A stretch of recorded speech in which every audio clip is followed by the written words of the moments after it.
The budget session of the Uttar Pradesh Legislative Assembly has ended and the budget has taken every section of the state into consideration. Provision of funds has been made in budget for connecting with the Dalit. Hornbill TV had an exclusive talk with Dalit thinker and BJP MLC Dr. Lalji Prasad Nirmal regarding the budget. In the conversation, Dr. Nirmal has given his reaction not only on the budget but also on the Mahakumbh and the statement given by ST MLA Abu Azmi in Maharashtra on Aurangzeb.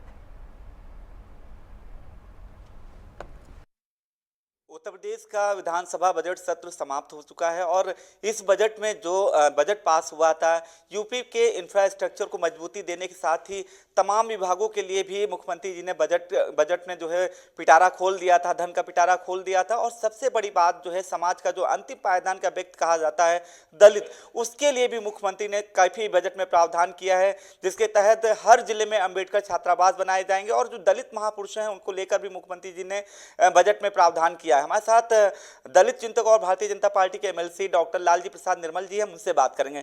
Sir, आपने भी विधान परिषद में दलितों को लेकर एक मुद्दा उठाया था, वो क्या मुद्दा था, उस पर क्या आगे कार्रवाई होनी है? देखिए, प्रदेश में जो अनुसूचित जातियों के छात्रावास हैं उसके संबंध में मैंने सवाल उठाया था कि छात्रावासों की संख्या कम है और दूसरा प्रश्न ये था कि उनको छात्रावासों में छात्रों को भोजन नहीं मिल पाता है। उन्हें मुफ्त भोजन मिलना चाहिए क्योंकि वो गरीब विद्यार्थी हैं और ऐसे घरों से आते हैं जिनके परिवार को मुफ्त में राशन की व्यवस्था है। तो जब उनके परिवार को मुफ्त राशन मिल रहा है तो उस छात्र को जो कि अध्ययन कर रहा है उसको भी मुफ्त भोजन की व्यवस्था होनी चाहिए। इस पे माननीय समाज कल्याण मंत्री जी ने आश्वस्त किया कि सरकार इस पे बहुत गंभीरता से विचार कर रही है और शीघ्र ही प्रदेश में अध्ययनरत छात्रावासों में रहने वाले दलित छात्रों को भोजन की व्यवस्था मुहैया कराई जाएगी। जिस तरह से मुख्यमंत्री 2017 के बाद से भारतीय जनता पार्टी की सरकार बनी है और जिस तरह दलितों के लिए जो समाज का अंतिम पायदान का व्यक्ति कहा जाता था उसको भी समाज के विकास के मुख्य धारा से जोड़ने के लिए जो प्रयास किए जा रहे हैं, क्या लगता है 2017 से पहले अगर ये प्रयास किए जाते तो दलितों की स्थिति आज क्या होती? 2017 के बाद से ही क्यों हुआ? देखिए, दलितों के लिए लोगों के मन में ईमानदारी नहीं थी। जो भी सरकारें थी प्रतिपक्ष की, उन्होंने केवल दलितों को वोट बैंक समझा और दलितों के सम्मान के लिए, डॉक्टर अंबेडकर के सम्मान के लिए, दलितों के सामाजिक आर्थिक सशक्तिकरण के लिए कभी कोई प्रयास नहीं किया। मुख्यमंत्री योगी आदित्यनाथ जी सत्ता में आते ही 2017 में ही उन्होंने बाबा साहब डॉक्टर अंबेडकर को सम्मानित करने के लिए प्रदेश के सभी सरकारी कार्यालयों में बाबा साहब डॉक्टर अंबेडकर की फ़ोटो लगाना अनिवार्य कर दिया। इसके अलावा उन्होंने अंबेडकर जयंती के अवसर पर उन्होंने घोषणा की कि अब दलितों के ऊपर उत्तर प्रदेश में किसी भी प्रकार का कोई उत्पीड़न बर्दाश्त नहीं किया जाएगा और यदि कोई उत्पीड़न करता है तो उसके खिलाफ इतनी कठोर कार्रवाई की जाएगी कि उसकी पीढ़ियां भी याद करेंगी। इसके अतिरिक्त उन्होंने यह भी कहा कि दलित यदि किसी सरकारी ज़मीन में भी रह रहा है तो उसे बेदखल नहीं किया जाएगा।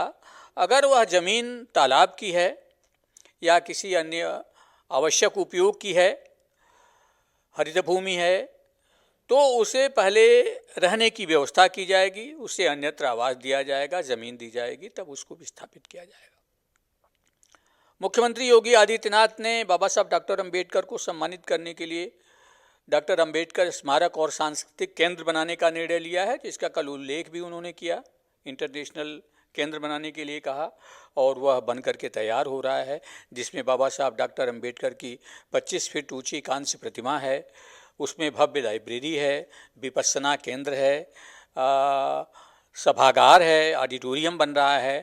तो इस प्रकार से डॉक्टर अंबेडकर को वास्तविक रूप से सम्मानित करने के लिए और उनके विचारों को राष्ट्रीय अंतर्राष्ट्रीय स्तर पर ले जाने के लिए मुख्यमंत्री योगी आदित्यनाथ जी प्रयासरत हैं। डॉक्टर साहब, एक था जैसे अम्बेडकर साहब थे, छुआछूत पर पहला प्रहार उन्होंने किया था और दूसरा प्रहार आप कह रहे थे मुख्यमंत्री योगी आदित्यनाथ ने किया। इसके किस माध्यम से किया? जैसे कि दुनिया का सबसे बड़ा महापर्व था सनातन का, प्रयागराज में 45 दिनों के महापर्व में हर व्यक्ति, चाहे वो छोटा हो या बड़ा हो, एक ही घाट पे नहाया है। तो इसको आप किस दृष्टि से देखते हैं, कितना बदलाव आया है? जी देखिए, ये बहुत महत्वपूर्ण इशू है, क्योंकि भारत और चीन की आबादी के बाद सबसे बड़ी संख्या महाकुंभ में जुटी। 67 करोड़ लोग, देश की आधी आबादी महाकुंभ में जुटी। और वहाँ पर जिस घाट पे शंकराचार्य ने स्नान किया, वहीं पर एक दलित ने भी स्नान किया। यह अद्भुत इसलिए है कि यद्यपि पहले भी कुंभ हुआ करते थे और पहले भी स्नान हुआ करते थे, लेकिन इतनी बड़ी आबादी में, इतनी बड़ी संख्या में पहली बार लोगों का जुटान हुआ और ये लोग समान भाव से सामाजिक समरसता का जो रूप वहाँ पे दिखाई पड़ा, कोई भेदभाव नहीं, कोई अस्पृश्यता नहीं, और एक भी उदाहरण नहीं मिला कोई इस प्रकार की कोई घटना हुई हो। तो मुझे लगता है कि बाबा साहब डॉक्टर अंबेडकर ने जो अस्पृश्यता का अंत किया भारतीय संविधान के माध्यम से आर्टिकल 17 के द्वारा, उसके बाद दूसरा मजबूत प्रहार योगी आदित्यनाथ जी ने इसको किया है और एक समरसता का माहौल बनाया है। अच्छा, दूसरा मेरा एक सवाल ये है कि आखिरी सवाल है, जिस तरह से महाकुंभ को लेकर समाजवादी पार्टी के मुखिया निशाना लगाते रहे हैं और उसके बाद उनके ही एक सदस्य हैं महाराष्ट्र में, उन्होंने अबू आजमी, उन्होंने औरंगजेब को ही अपना आदर्श माना। इसको लेकर मुख्यमंत्री योगी आदित्यनाथ ने कल विधान परिषद में भी करारा जवाब दिया था और सपा से कहा था, सपा मुखिया अखिलेश यादव से अपील की थी कि अगर दम है तो उसको निकाल के दिखाए पार्टी से। तो इस तरह की जो बयानबाजी होती है, चाहे वो सपा मुखिया है महाकुंभ को लेकर निशाना बनाता रहे, या फिर अबू आजमी हैं औरंगजेब को अपना आदर्श ही मान रहे हैं, तो क्या कहना चाहते हैं सपा के नीत रीत में? देखिए, अबू आजमी समाजवादी पार्टी के वरिष्ठ नेता हैं और अखिलेश यादव जी के बड़े नज़दीक हैं।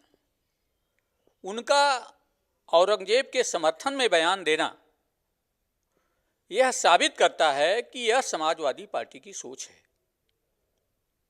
और औरंगजेब की प्रशस्ति करना एक ऐसे व्यक्ति की प्रशस्ति करना है जिसने हिंदुओं पर जजिया कर लगा दिया था, जिसने दुर्दांत तरीके से अत्याचार किया, मंदिरों को तोड़वाया, जिसने अपने पिता को जेल में बंद कर दिया, पानी के लिए तरसा दिया, जिसने अपने भाइयों की हत्या करवा दी।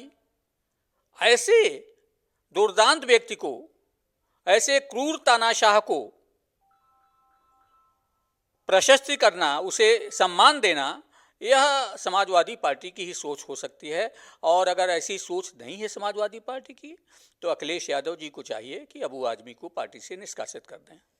ठीक है, आप दलित चिंतक और भाजपा एमएलसी डॉक्टर लालजी प्रसाद निर्मल हैं, जिन्होंने हर मुद्दे पर बात की, चाहे महाकुंभ की बात करें या दलितों को लेकर बात करें या अबू आजमी को लेकर बात करें। तो अबू आजमी लेकर इनका साफ कहना है कि अगर समाजवादी पार्टी वाकई में कुछ अगर है तो अभी अबू आजमी ने जैसा बयान दिया, उनको उस सोच के नहीं तो उनको पार्टी से निकाल देना चाहिए।